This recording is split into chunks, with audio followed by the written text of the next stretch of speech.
ఏవండోయ్! అందరికీ వరలక్ష్మి వ్రత శుభాకాంక్షలు.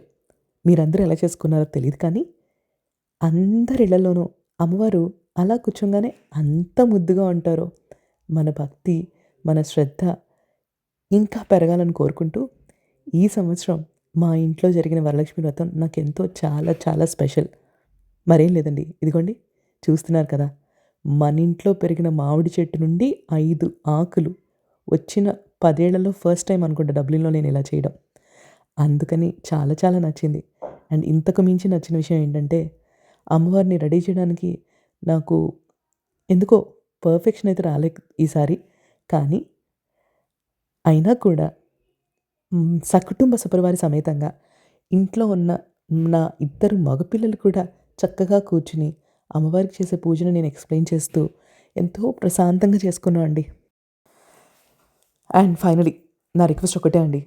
మనం ఎవరైనా ఇళ్ళకి వెళ్ళి ఎంచక్కా మా తాంబూలాలు తీసుకున్నా, అలాగే మనమే 10 మందిని పిలిచినా, మనం చేయగలిగే ఒకే ఒక్క మంచి విషయం ఏంటంటే, అమ్మవారు మన చేత చేయించే ఒక మంచి పని ఏంటంటే, మన ఈగోని, మన మైండ్‌సెట్‌ని పక్కన పెట్టి, అసల అందరితోనూ చక్కగా కలిసిమెలిసి ఉండే మంచి అవకాశం అండి.